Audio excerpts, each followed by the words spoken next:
복음 강의 16번째 시간, 죄의 속성 두 번째 시간입니다. 죄의 반역성에 대해 계속해서 살펴보겠습니다. 우리는 본질상 죄와 하나가 되어서 우상숭배, 자아숭배, 사탄숭배 할 수밖에 없는 존재가 되었습니다.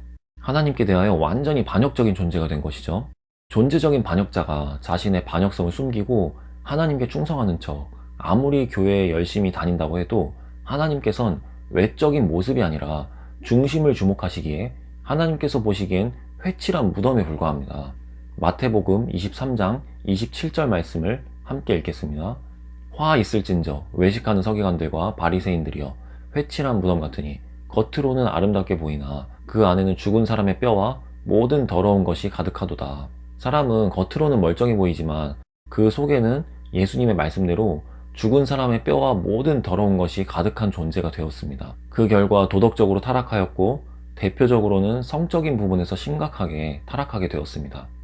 로마서 1장 22절에서 25절 말씀을 함께 읽겠습니다. 스스로 지혜 있다 하나 어리석게 되어 썩어지지 아니하는 하나님의 영광을 썩어질 사람과 새와 짐승과 기어다니는 동물 모양의 우상으로 바꾸었느니라. 그러므로 하나님께서 그들을 마음의 정욕대로 더러움에 내버려 두사 그들의 몸을 서로 욕되게 하게 하셨으니 이는 그들이 하나님의 진리를 거짓 것으로 바꾸어 피조물을 조물주보다 더 경배하고 섬김이라. 주는 곧 영원히 찬송할 이시로다. 아멘. 영적으로 타락하여 우상숭배하게 된 죄인들은 마음 안의 정욕대로 더러움 가운데 놓이게 되었습니다. 마태복음 15장 19절 말씀입니다. 마음에서 나오는 것은 악한 생각과 살인과 간음과 음란과 도둑질과 거짓 증언과 비방이니. 1970에서 80년대를 배경으로 하는 영화 속의 학교를 보면요, 교실에서 학생들끼리 어디서 구한 건지 음란한 잡지들을 서로 돌려보고 하는 그런 모습들을 볼 수 있습니다. 인터넷이 보급되기 이전엔 음란한 사진, 잡지, 비디오 등등 이런 것들이 죄인들 사이에서 공유되었던 것 같습니다. 자, 이후엔 인터넷이 보급되어 그런 것들은 시시하게 되었죠. 자, 제 얘기를 또 잠시 하자면요, 저는 초등학교 6학년 때 처음으로 친구 집에서 음란한 영상을 접했었습니다. 본래는 그 친구 집에 이제 2명, 3명씩 놀러 가면요, 거의 항상 게임만 했는데 그날은 이상하게 그 친구가 음란한 영상을 보여줬는데요, 어린 마음에 상당히 충격적이었습니다. 어린 마음과 어린 눈으로 본 그때의 그 영상 속 여성의 모습을 저는 지금도 기억하고 있습니다. 그게 정확히 2000년도거든요. 그리고 약 22년이 지난 동안에 인터넷 기술이 얼마나 더 발전이 됐습니까? 22년 전에 초등학교 6학년이 어렵지 않게 다 벗은 여성의 모습을 볼 수가 있었는데, 요즘은 몇 살 때부터 그런 음란한 것들을 볼 수 있는 걸까요? 자, 지금 시대는 너도 나도 언제든 초고속 인터넷이 가능한 스마트폰이 손에 하나씩 쥐어져 있어서 마음만 먹으면 터치 몇 번으로 음란한 것들을 볼 수 있는 시대를 살고 있습니다. 자, 저희 부모님께서 그 당시에 제가 그런 음란한 영상을 그 어린 나이에 보았고 서서히 그런 음란한 것들에 중독되어 간 사실을 아실 수 있었을까요? 그때는 절대 모르셨죠. 제가 말을 안 하고 잘 숨겼었으니까요. 자, 여러분, 어린 아이들이 무조건 순수할 거라고 속지 마십시오. 아이들을 음란 가운데에서 반드시 지켜줘야 합니다. 음란 가운데 지켜낸다는 것은 지옥에 떨어지지 않도록 지켜주는 것입니다. 음란과 음행에 놓인 자는 절대 천국에 들어갈 수 없습니다. 에베소서 5장 5절 말씀입니다. 너희도 정녕 이것을 알거니와 음행하는 자나 더러운 자나 탐하는 자 곧 우상숭배자는 다 그리스도와 하나님의 나라에서 기업을 얻지 못하리니. 우리의 본래 창조 목적이 무엇입니까? 하나님과 사랑과 기쁨의 교제를 나누는 것입니다. 사탄의 우리를 향한 목적은 뭘까요? 창조 목적과는 정반대로 하나님과 교제하지 못하게 만들고 하나님과 멀어지게 하는 것입니다. 즉, 사탄은 단순히 인간을 더럽히는 것만이 아니라 하나님과 멀어지게 만들고 그것을 기뻐합니다. 아주 악하죠. 음란물을 보는 사람이 하나님과 원만한 교제를 나눌 수 있을까요? 불가능합니다. 하나님께서는 거룩하셔서 음란과 음행 가운데 놓인 자와는 사랑의 교제를 결코 나누실 수 없습니다. 저는 7년 동안 모 기독교 기숙학교의 교사였는데요. 자, 그 학교에 출퇴근을 한 것이 아니라 그 안에서 먹고 자면서 살았습니다. 자, 급여 없이 살았지만 인생에서 가장 행복했던 시간을 보냈습니다. 자, 어린 나이 때부터 인생 전부를 하나님께 드리겠다고 헌신한 초등학생부터 고등학생까지의 아이들과 함께 주님 안에서 정말 행복한 시간을 보냈는데요. 자, 완전히 말씀과 기도 가운데 살아가는 학교입니다. 자, 그 학생들은 규정상 스마트폰을 가질 수가 없습니다. 아이들도 이에 다 동의하고 기쁘게 순종하는 학교고요. 자, 그러나 분명 존재적인 죄인인데 그런 완전해 보이는 상황과 환경 가운데에서는 죄가 절대 발도 들여놓지 못할까요? 그렇진 않았습니다. 그러나 확실한 거는 세상 학교에 비해서는 최소 10배 이상 죄의 열매가 덜한 것은 사실이었습니다. 자, 그러나 죄가 드러나는 근본적인 양상이 동일하긴 합니다. 존재적인 죄인이기 때문입니다. 한 번은 제가 중학교 2학년 친구들을 담임하고 있을 때요. 두 학생이 음란한 영상을 접했다는 사실을 알게 돼서 면담하고 징계를 주는 일이 있었습니다. 영상의 수위를 들어보니까요. 남녀 간의 성행위를 하는 그런 모습까지 봤다는 것이었습니다. 철저하게 하나님께 드려져서 스마트폰도 없이 말씀과 기도 가운데서 함께 살아가는 학교의 학생들이었지만 물론 학교 안에서는 아니었고 주말에 집에 돌아가서 그런 죄에 노출된 것이었습니다. 세상 학교보다는 물론이고 보통의 기독교 학교보다도 훨씬 더 강력하게 복음, 말씀, 기도 가운데에서 스마트폰도 없이 살아가는 학교의 학생들 중에 중학교 2학년 아이들에게 성행위 영상이 노출되었는데요. 세상 학교에 다니는 학생들은 몇 살 때부터 노출되는 걸까요? 스마트폰을 쥐게 되는 순간부터 이미 노출되는 것이나 다름없다고 생각합니다. 자녀 안심 프로그램 이런 거를 설치하면 안전할까요? 조금의 도움은 될 수 있겠지만 근본적인 도움은 안 됩니다. 아이들은 우리 생각보다 매우 똑똑하고 꾀가 많고 자기가 하고 싶은 일은 어떻게든 해냅니다. 그러니까 혹 자기가 그런 걸 원치 않더라도 학교에 그런 친구들 몇몇이 꼭 있습니다. 그럼 같이 보게 되기도 하고요. 저도 친구 때문에 처음 접하게 됐다고 말씀드렸잖아요. 자, 여러분, 안일해져서는 안 됩니다. 심각하게 지금의 시대를 직면해야 합니다. 다음 세대가 음란 가운데 죽어가고 있습니다. 요즘 매체에선 고딩 엄빠라는 프로그램을 공공연하게 방송으로 내보내기도 하죠. 꽤 인기가 높은 것으로 알고 있습니다. 미성년자들이 어린 나이에 성관계를 갖고 아이까지 출산했는데 그것을 전 국민이 흥미있게 바라볼 수 있도록 방송한다는 것은 모두가 함께 집단으로 더 미쳐가고 있는 게 아닌가 그렇게 생각합니다. 어린 나이대에 성관계와 출산을 장려하는 걸까요? 그 프로그램을 저는 시청하진 않아서 내용은 잘 모르겠습니다만 존재 자체로 매우 불쾌한 방송이라고 생각합니다. 잘못된 것을 잘못되었다고 죄를 죄라고 알려주는 어른이 없습니다. 진리가 무시당하고 있기 때문입니다. 그렇다고 거기에 등장하는 아이들을 정죄하자는 것은 아닙니다. 그렇게 되어버린 이상 그렇게라도 살아야겠죠.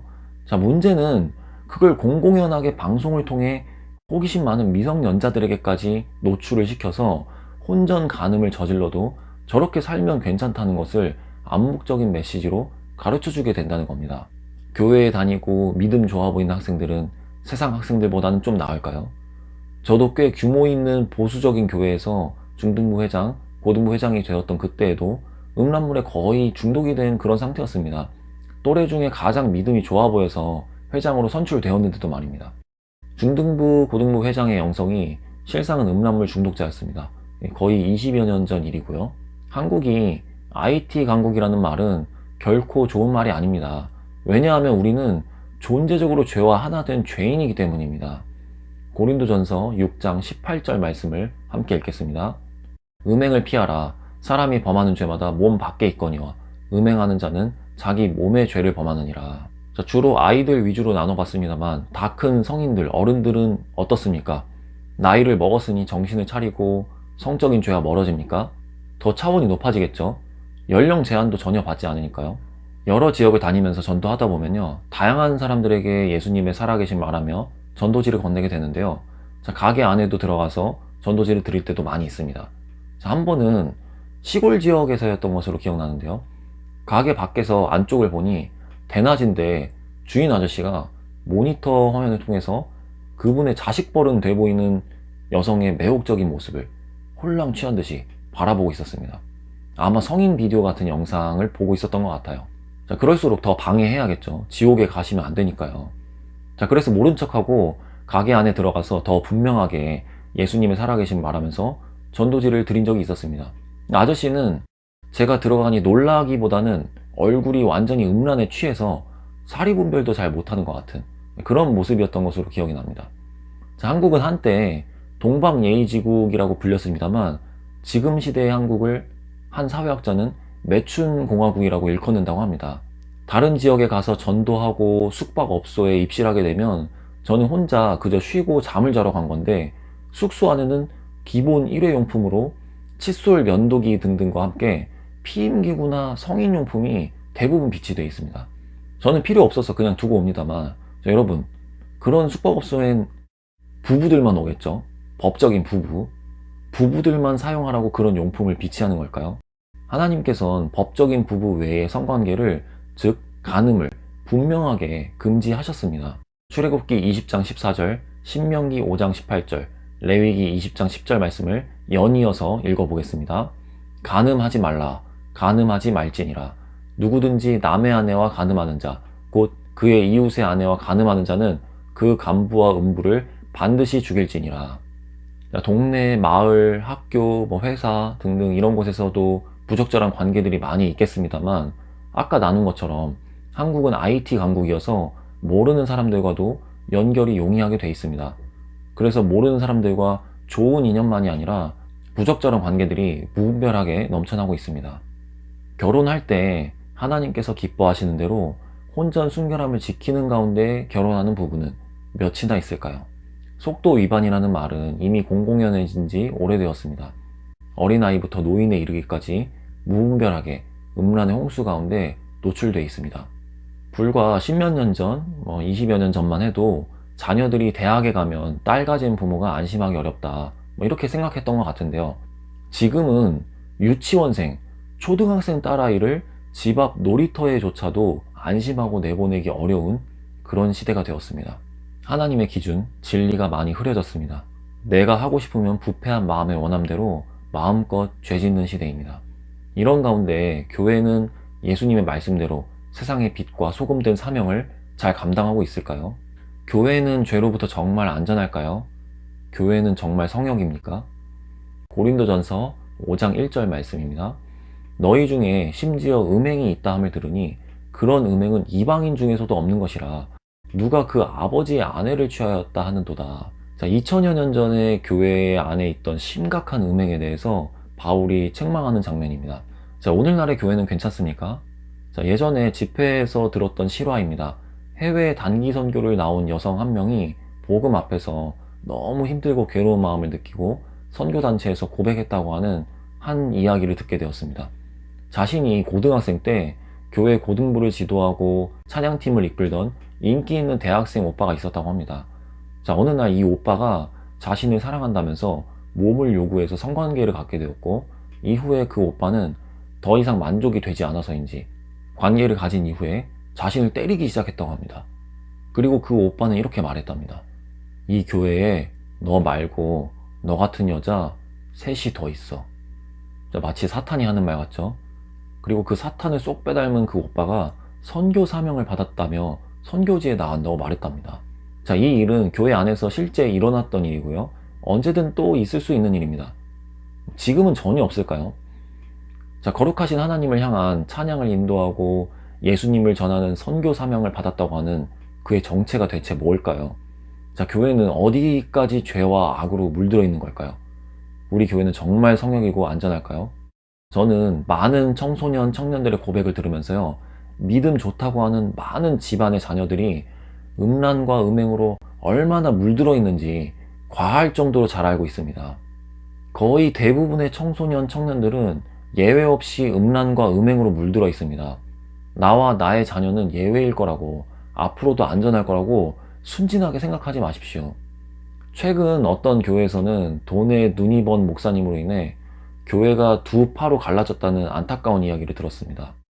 세상이 수많은 음란한 죄악으로 물들어갈 때 교회가 빛과 소금의 사명을 감당해야 하는데 교회도 죄와 악을 막아설 힘을 잃어버린 현실입니다. 물론 모든 교회가 다 그렇진 않을 겁니다. 분명 건강한 교회도 있습니다. 내 교회만 건강하면 괜찮은 걸까요? 우리는 하나님의 탄식 소리를 들을 수 있어야 합니다. 로마서 3장 12절 말씀입니다. 다 치우쳐 함께 무익하게 되고 선을 행하는 자는 없나니 하나도 없도다. 성적인 죄악을 스스로도 교회도 막아서지 못하게 되면 점점 더 무분별한 죄악으로 치닫게 됩니다. 급기야 정상적인 남녀 관계로 만족하지 못하고 동성애로 치닫게 됩니다. 로마서 1장 26절에서 27절 말씀입니다.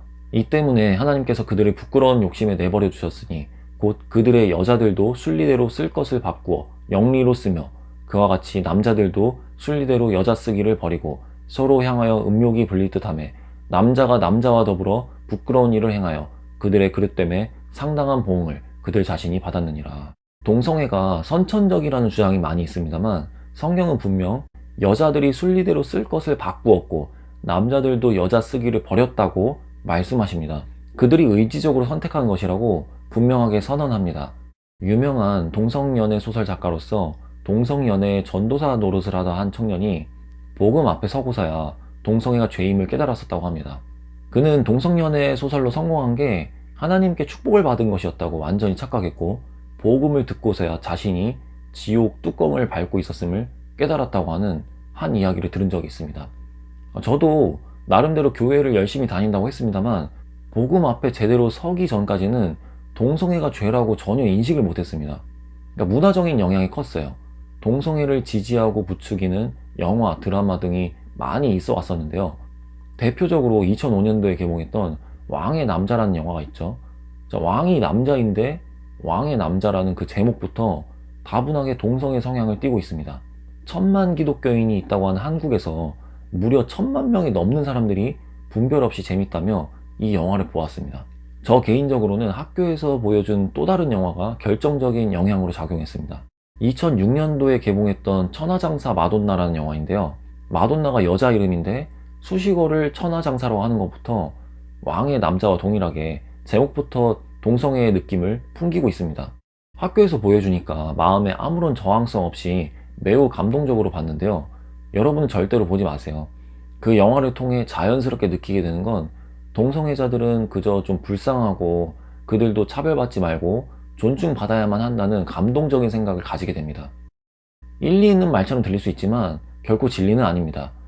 동성애는 하나님의 창조 섭리를 반역하는 분명한 죄입니다. 지금 우리는 죄의 반역성에 대해 살펴보고 있는데요. 하나님을 향한 반역을 보고서 저런 반역도 인권이라는 이름으로 존중받아야 한다는 생각과 말 자체가 하나님께 대한 반역이 됩니다. 동성애는 사랑이 아니라며 노년이 되고 병이 들어 후회하는 한 동성애자의 고백을 들은 적이 있는데요. 시간이 지나면서 몸도 마음도 병들고 이건 아니었다는 것을 언젠가 알게 되겠지만 혹 알지 못한 채 죽더라도 죽음 이후에는 분명하게 깨달을 것입니다. 동성애는 분명 죄였다는 것을. 하나님께서는 사람을 분명하게 남자와 여자로만 창조하셨는데요. 강의를 준비하면서 성 정체성의 종류에 대해 찾아보니 무려 24가지의 성 정체성 분류가 존재함을 보게 되었습니다. 하나님의 분류가 아닌 죄인이 분류한 거죠. 이 24가지 성 정체성 중에 몇 가지만 말씀드려 보겠습니다. 젠더는 성을 의미하는데요. 젠더가 없음, 젠더를 희미하게 느낌, 모든 젠더를 다 가지고 있음, 여러 젠더를 가지고 있음, 남녀가 아닌 제3의 성의 정체성을 가지고 있음, 서로 다른 3가지의 젠더를 가지고 있음, 상황이나 심리 상태에 따라 한 젠더에서 다른 젠더로의 전환이 이루어짐 등등. 정말 경악스럽습니다. 진리가 아닌 비진리와 부패한 마음에서 비롯된 자기 느낌과 죄성에 과도하게 집중한 분류입니다. 상황에 따라 정체성을 다르게 느끼면 그게 곧 자기 성별이라고도 말합니다. 길을 가다 갑자기 내가 여자로 느껴지면 여자이고 갑자기 남자로 느껴지면 남자이고, 이게 무슨 말장난이죠? 극단적으로는 그런 법까지만 통과만 된다면 어떤 남성이 갑자기 자기가 여성으로 느껴지게 될 경우 여자 화장실에도 사우나 여탕에도 출입할 수 있다는 권리가 생기게 됩니다. 소수가 차별받아서는 안 되고 소수의 인권도 매우 소중하게 존중받아야 한다는 명목이죠.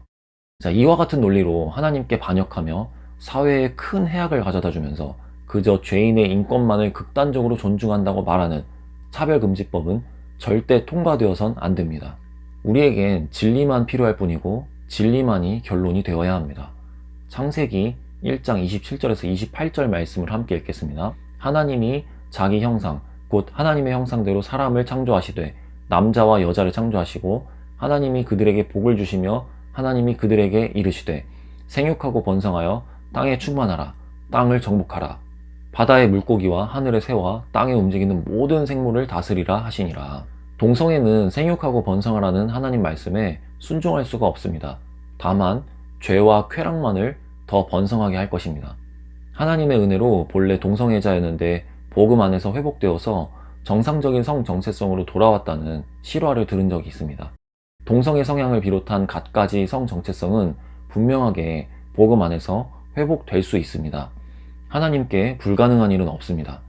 죄에서 벗어나려 애쓰는 수준이 아닌 우리가 하나님을 경외하게 될 때 악에서 벗어날 수 있습니다. 잠언 16장 6절 말씀입니다. 인자와 진리로 인하여 죄악이 속하게 되고 여호와를 경외함으로 말미암아 악에서 떠나게 되느니라. 그러나 우리가 우리를 창조하신 하나님을 경외하지 않고 죄인들의 인권을 하나하나 지나치게 존중하며 죄인들의 논리 안에서 죄의 기준이 세워지면 사회 규범적으로도 타락의 길을 걷게 됩니다. 쉽게 말하면 집단 타락이죠. 성경에 집단으로 타락해서 하나님께서 한 성에 불을 비같이 내리심으로 무섭게 심판하는 장면이 있습니다. 창세기 19장 4절에서 5절 말씀을 세 번역으로 한번 읽어보겠습니다. 그들이 잠자리에 들기 전에 소돔성 각 마을에서 젊은이 노인 할 것 없이 모든 남자가 몰려와서 그 집을 둘러쌌다. 그들은 롯에게 소리쳤다. 오늘 밤에 당신의 집에 온 그 남자들이 어디에 있소? 그들을 우리에게로 데리고 나오시오. 우리가 그 남자들과 상관 좀 해야 하겠소. 젊은이 노인 할 것 없이 모든 남자들이 롯의 집에 몰려와서 당신의 집에 온 남자들과 성관계를 갖겠다고 말하는 장면입니다. 집단으로 죄와 쾌락에 취해서 그들을 훈계할 어른이 있기는커녕 노인들조차도 죄에 함께 집단으로 참여하는 모습입니다. 악한 영향이 집단으로 너무 거세진 상태이기에 그냥 두고 보실 수만 없으셨던 하나님께선 곧장 심판하십니다. 창세기 19장 24절 25절 말씀입니다. 여호와께서 하늘 곧 여호와께로부터 유황과 불을 소돔과 고모라에 비같이 내리사 그 성들과 온 들과 성에 거주하는 모든 백성과 땅에 난 것들을 다 엎어 멸하셨더라. 한 개인이 타락하는 것도 큰 죄이지만 하나님께서는 집단으로 타락하는 것에 더 큰 진노를 지체 없이 보이십니다. 집단 타락, 사회 규범적 타락은 무서운 심판을 불러오게 됩니다.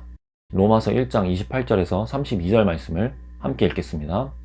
또한 그들이 마음에 하나님 두기를 싫어하며 하나님께서 그들을 그 상실한 마음대로 내버려 두사 합당하지 못한 일을 하게 하셨으니 곧 모든 불의, 추악, 탐욕, 악의가 가득한 자요, 시기, 살인, 분쟁, 사기, 악독이 가득한 자요, 수근수근하는 자요, 비방하는 자요, 하나님께서 미워하시는 자요, 능욕하는 자요, 교만한 자요, 자랑하는 자요, 악을 도모하는 자요, 부모를 거역하는 자요, 우매한 자요, 배약하는 자요, 무정한 자요, 무자비한 자라.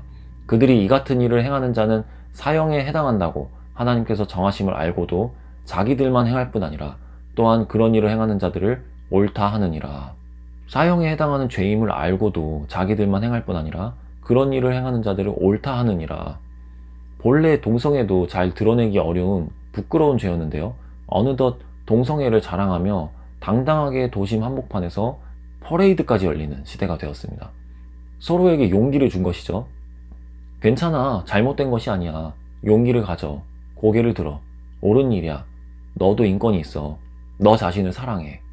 하나님을 무시하고 진리를 무시한 채 죄인들끼리 서로 옳다고만 하면 죄가 죄로 여겨지지 않게 되는 건가요? 이와 같이 서로 옳다고 괜찮다고 행하는 또 다른 대표적인 죄로는 낙태가 있습니다. 이 땅에서 생명보다 더 소중한 가치가 있을까요? 계속해서 동일한 쟁점은 생명과 진리와 하나님의 가치보다 죄인의 인권과 성향과 느낌과 사정을 더 강조한다는 데 있습니다.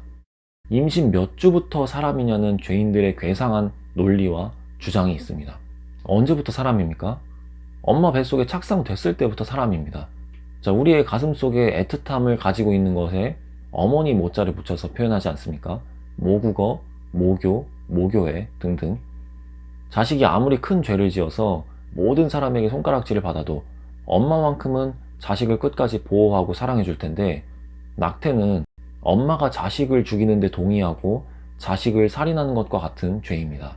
집단으로 그것을 장려하고 쉬쉬하고 서로서로 옳다고 말한다는 이유로 헤아릴 수 없을 정도로 수많은 자식들이 태어나지도 못한 채 엄마들의 동의로 살해되었습니다.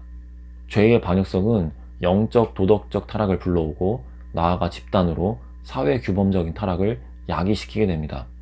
그 결과로 지금도 곳곳에서 수많은 생명이 살해되고 있습니다. 한국의 하루 낙태 건수가 적게는 약 460건에서 많게는 약 3000건까지 다른다는 통계가 있습니다.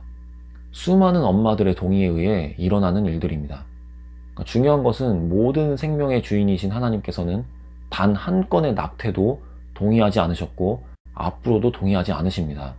하나님의 주권을 벗어난 죄와 사회 규범적 타락의 결과입니다.